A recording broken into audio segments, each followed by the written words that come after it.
एक लड़की जो अपने दोस्तों को एक कहानी सुनाती है कि इस टनल में एक मॉन्स्टर रहता है जो एक दिन इस दुनिया को खत्म कर देगा। पर उसके दोस्त इस कहानी पर बिल्कुल भी यकीन नहीं करते हैं। लेकिन कुछ दिन के बाद जब वो सब साथ में खेल रहे होते हैं तो उस लड़की के दोस्त उसे कुएं में धक्का दे देते हैं as a human sacrifice.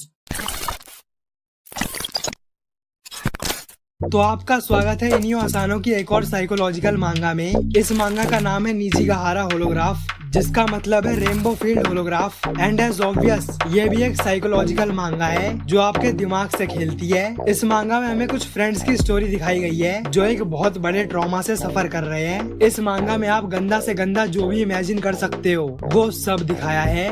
Rape, murder, paedophilia and और भी बहुत कुछ। तो ये वीडियो बहुत ही ज्यादा डार्क होने वाली है। सो बिना टाइम वेस्ट किए लेट्स स्टार्ट द वीडियो।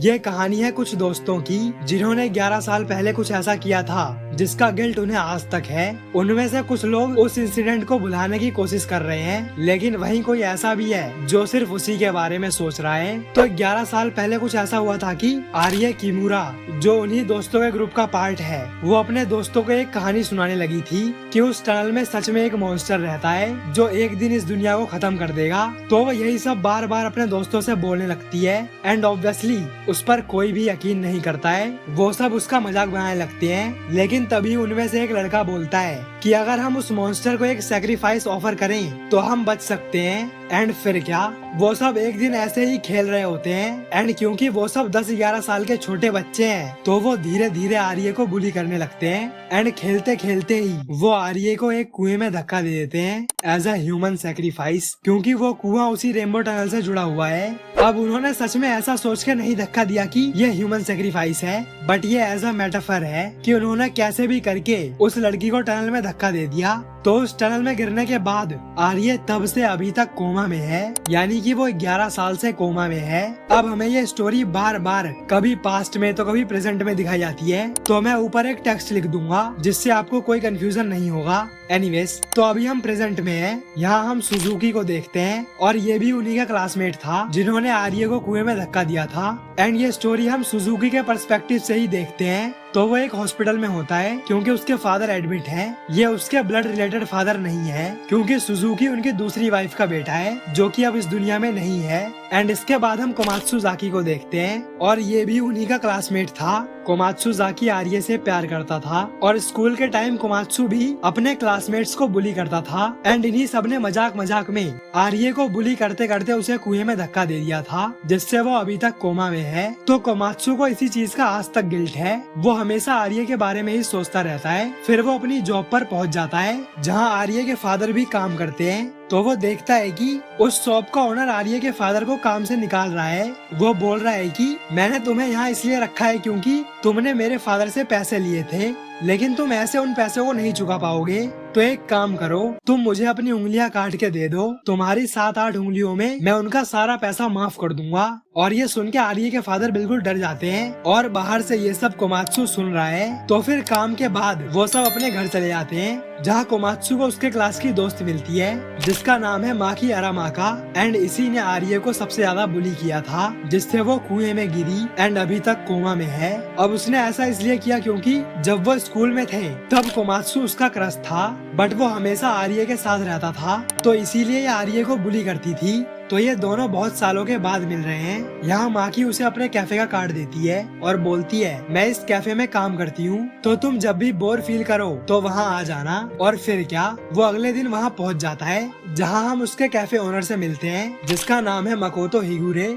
यहाँ माकी कावामात्सु को देख के एकदम सरप्राइज हो जाती है। तो कावामात्सु उसे बाहर बुलाता है एंड बोलता है कि तुम कल सुबह रेनबो फील्ड के पास मिलना। एंड इतना बोल के वो वहाँ से चला जाता है और यहाँ से वो सीधा अपने काम पर पहुँच जाता है जहाँ वो आर्ये के फादर के सामने अपने ओनर को एक चाकू से मार देता है। जी हाँ, अभी कावामात्सु आर्ये की हालत की वजह से खुद को बहुत ज्यादा गिल्टी मान रहा है एंड इसीलिए वो जिसको भी किसी को परेशान करता हुआ देख रहा है उसे मार दे रहा है। मोस्टली वो उन्हें ही मार रहा है है जो लोग आर्य से रिलेटेड किसी को परेशान कर रहे हैं। एंड इस केस में उस ओनर ने आर्य के फादर को परेशान किया था। तो अब अगला दिन होता है एंड जैसा कि उसने माकी से कहा था तो वो उस रेनबो फील्ड में पहुंच जाती है जहाँ कावामात्सु उसे जबरदस्ती किस करने लगता है। तो माकी उसे दूर हटाती है। वो बोलती है तुम बिल्कुल बदल गए हो। और वो ये सब बोल ही रही होती है कि तब तक कावामात्सु उस टनल में चला जाता है एंड ये वही टनल है जिसमें आर्य मॉन्स्टर होने की खबर सुना रही थी, जिसमें उसे गिराया गया था। फिर इसके बाद हमें थोड़ा पास्ट दिखाया जाता है। यहाँ हम मिस तकाकी को देखते हैं। वो इन सबकी क्लास टीचर है। यहाँ वो सुजुकी को देख के बोलती है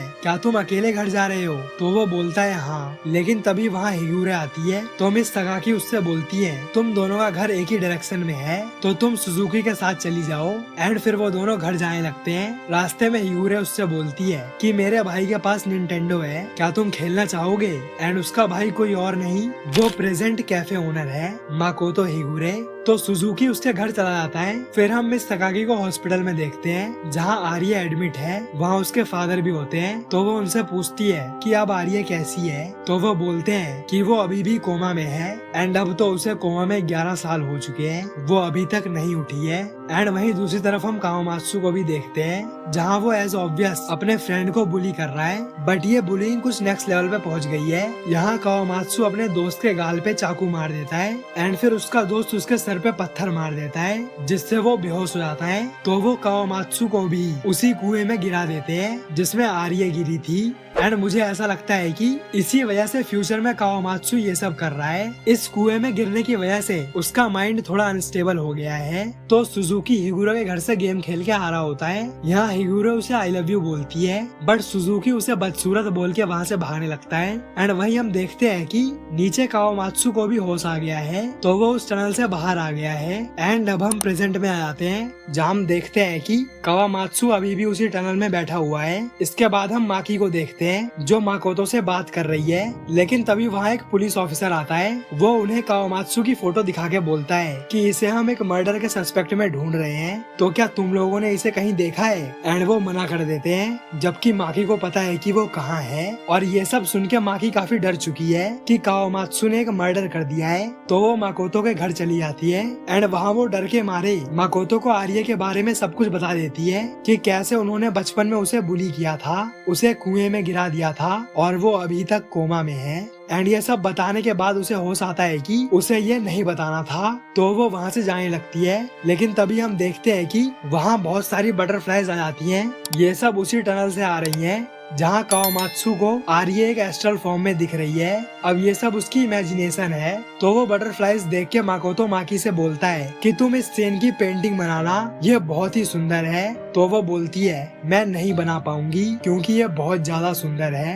एंड फिर सीन शिफ्ट होता है मिसेस तकाकी पर जिनकी अब शादी हो गई है और 2 बच्चे भी हैं। वो अपनी फैमिली के साथ माकोतो के कैफे में जाती हैं जहाँ माकी और सकाकी दोनों एक दूसरे को पहचानते तो हैं लेकिन कुछ बोलते नहीं है क्योंकि उन दोनों को लग रहा है कि शायद वो उसे भूल गई हो। इसके बाद वो अपने स्कूल जाती है जहाँ वो पढ़ाती थी एंड उसे नॉस्टैल्जिया होने लगता है। एंड फिर वो अपनी फैमिली के साथ घूमने लगती है जहाँ हमें पता चलता है कि उनका डिवोर्स होने वाला है। तो वो ऐसे ही बातें करने लगते हैं और अब वो उसी टनल के पास पहुंच चुके हैं। यहाँ सकाकी अपने हस्बैंड को बच्चों को लेके जाने के लिए बोलती है कि मैं थोड़ी देर में आऊंगी। तो वो बच्चों को लेके चला जाता है। एंड फिर इसके बाद सीन शिफ्ट होता है माकी और माकोतो पर। अब यहाँ माकी उसे पसंद करने लगी है इसीलिए वो उसके साथ टाइम स्पेंड कर रही है। यहाँ वो उसे गले लगा लेती है। एंड फिर हमें माकोतो का पास्ट दिखाया जाता है जब वो पहली बार आर्य से मिला था। आर्य के हाथ में एक बटरफ्लाई पेंडेंट था और वो जोर जोर से रो रही थी। तो माकोतो उसे चुप कराने लगता है। वो उसे एक डायरी देता है।